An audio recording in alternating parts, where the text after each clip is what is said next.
সুপ্রিয় শিক্ষার্থীবৃন্দ, ইকোপার সায়েন্স কলেজের অনলাইন ক্লাসে তোমাদেরকে শুভেচ্ছা স্বাগত। আমরা ঈদের আগ পর্যন্ত ক্লাসগুলো চালিয়ে গেছি, আবার ঈদের পরেই আমরা অনলাইন ক্লাস অব্যাহত রাখার প্রয়াস চালিয়ে যাচ্ছি। তো আজকে আমাদের নবম দশম শ্রেণীর বাংলা ব্যাকরণের আজকের আমাদের আলোচ্য বিষয় ক্রিয়াপদ।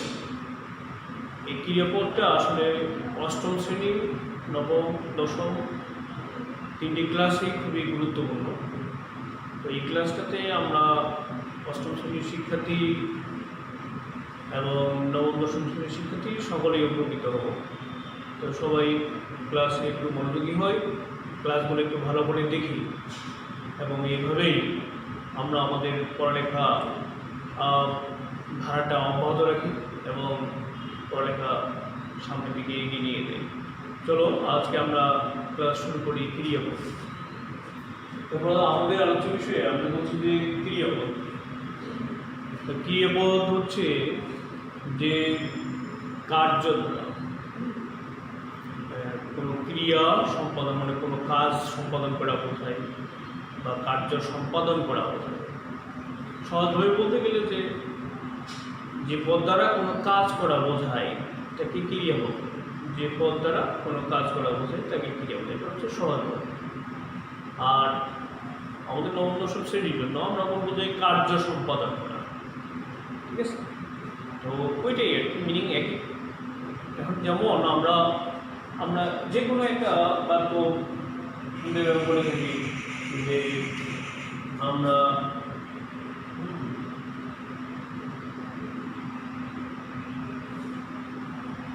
অনলাইনে ক্লাস করি, তাই না?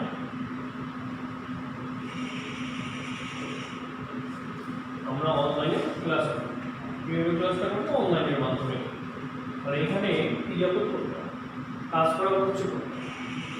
আমরা এটা তো বোঝাচ্ছি না অনলাইনে বোঝাচ্ছে না, ক্লাস বোঝাচ্ছে না, করিটা বোঝাচ্ছে। এই করি এটা হল এখানে ক্রিয়াপদ। আর এই ক্রিয়াপদ, এই যে বাক্যটা রয়েছে, এই বাক্যের পরিবর্তে আর যদি আমরা একটা বাক্য ব্যবহার করি যে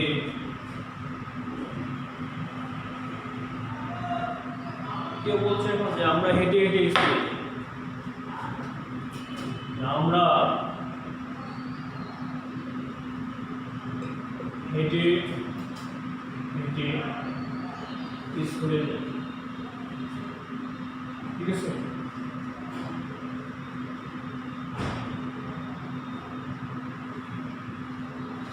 হেঁটে হেঁটে স্কুলে যাই। মানে এখানে দেখা যাচ্ছে যেখানে ক্রিয়াপদ যখন আমরা বের করতে বলি স্কুলে, তখন বের করতে পারে যে আসলে ক্রিয়াপদ কোনটা। এখানে দেখা যাচ্ছে হেঁটে কিন্তু ক্রিয়াপদ হচ্ছে, আবার যাই এটা ক্রিয়াপদ। তাহলে কয়টা ক্রিয়াপদ হয়ে গেল? তিনটা আসলে ক্রিয়াপদ না। এটা তোমার দুটো অসমাপিত ক্রিয়া, এটা হলো সমাপিত। মানে এই ক্রিয়াপদটা দ্বারাই কাজটা সমাপ্ত করতে হবে। আমরা যদি এই ক্রিয়াপদ দুটো যদি না রাখি, আমরা যদি শুধু বলি যে আমরা স্কুলে যাই, তাতে অর্থ চলে আসবে।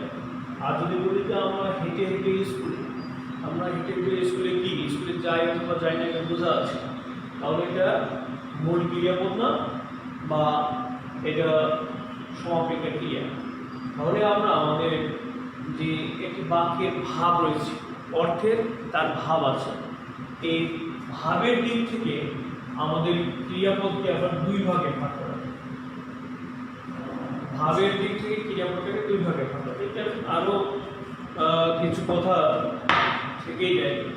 ক্রিয়াপদটা আমরা প্রথমে বলছিলাম যে করি, একটা ক্রিয়াপদ দিয়েছিলাম করি, তারপরে পড়ি, যেটাই হোক না পড়ি, এটা কর ধাতু থেকে এসেছে, কর যোগ ই মিলে হয়েছে পড়ি।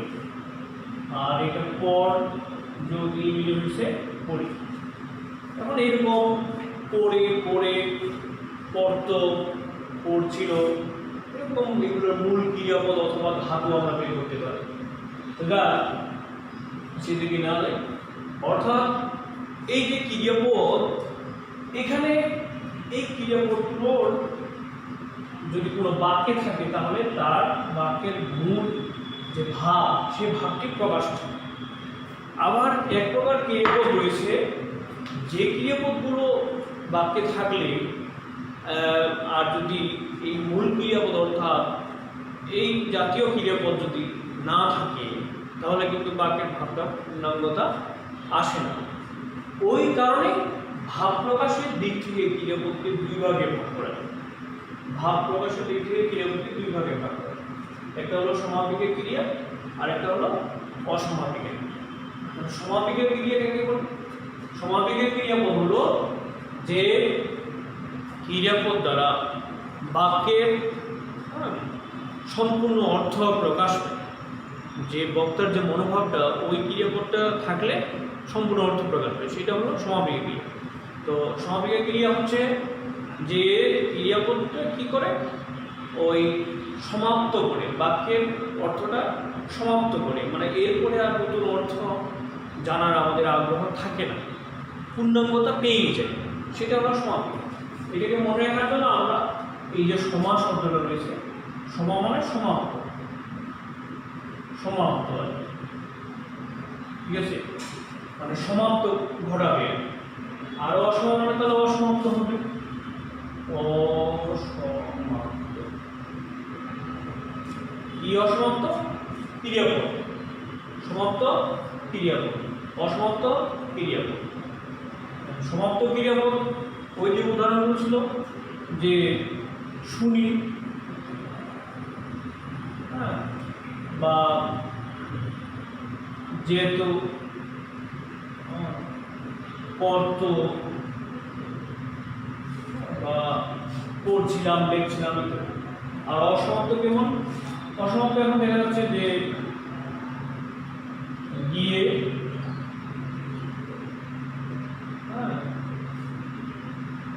চলতে, দেখতে, তারপরে শুনতে শুনতে, যেতে যেতে অনেক রয়েছে। হ্যাঁ, মানে এগুলো দিয়ে আমরা কি করছি যে আমরা ক্লাসটা, অনলাইনে ক্লাসটা মনোযোগ দিয়ে শুনি। সে আসলে সকালেই যেতে পারত বা সকালেই যেত, এটুকুই যথেষ্ট। কাজটি করতে পারত, এই যে করতে, যেতে, আর যেতে হয়ে গেলে অসমাপিক হয়ে যাচ্ছে।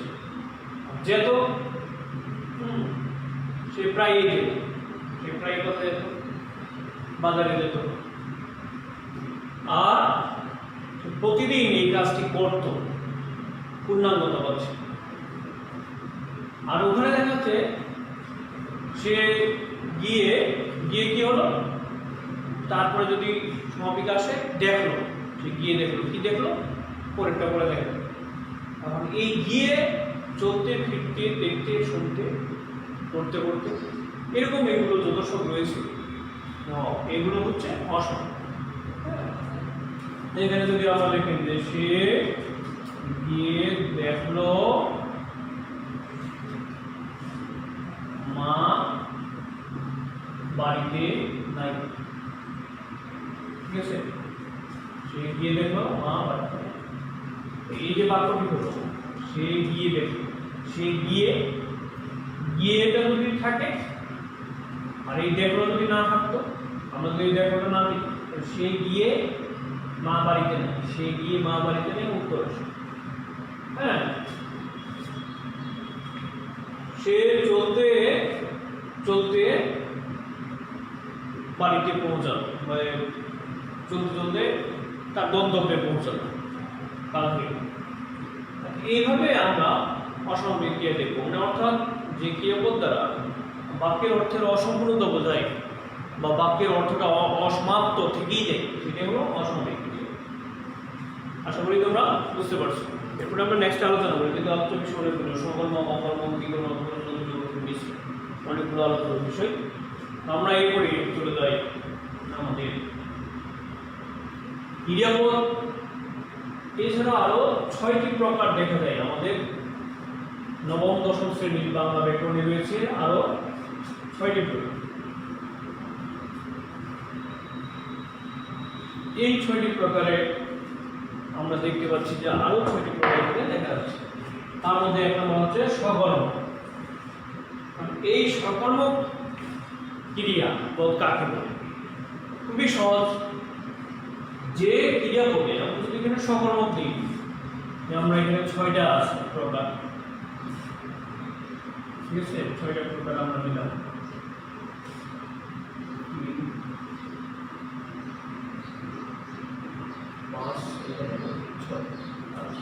প্রথমেই আমরা সকর্মে গেই। সকর্ম সকর্ম প্রথমেই রয়েছে। সকর্ম হচ্ছে কি?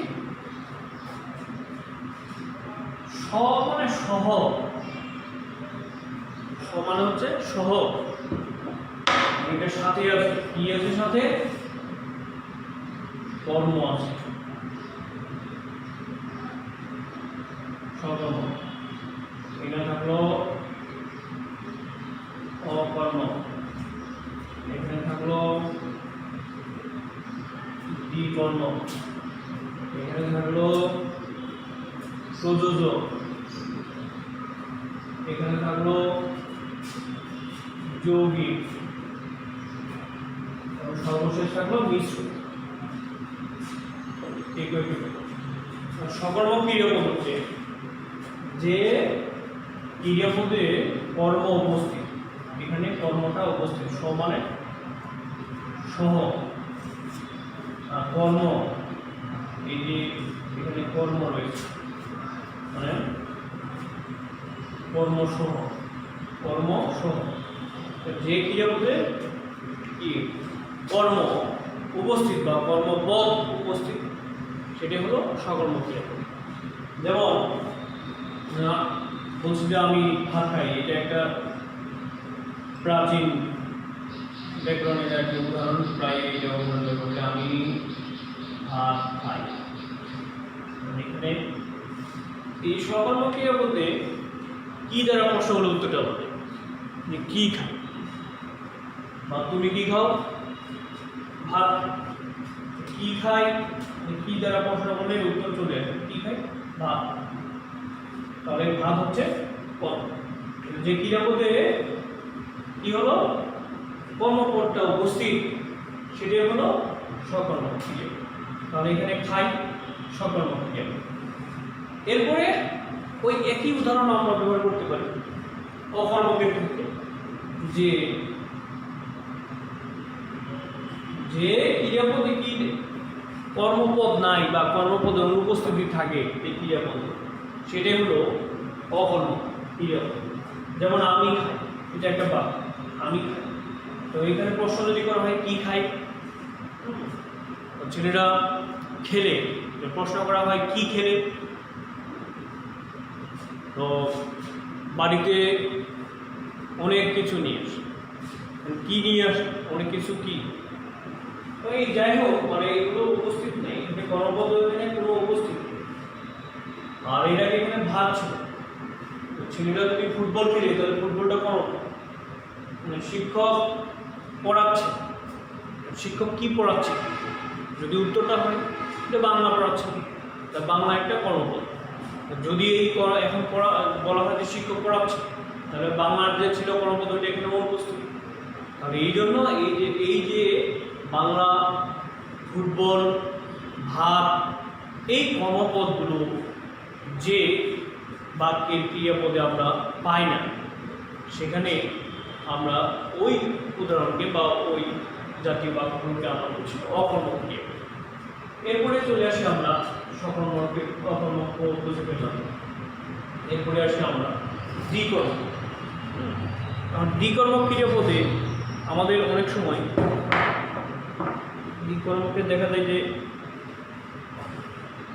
ওই দুটি কর্ম, দুই মানে হচ্ছে দুই,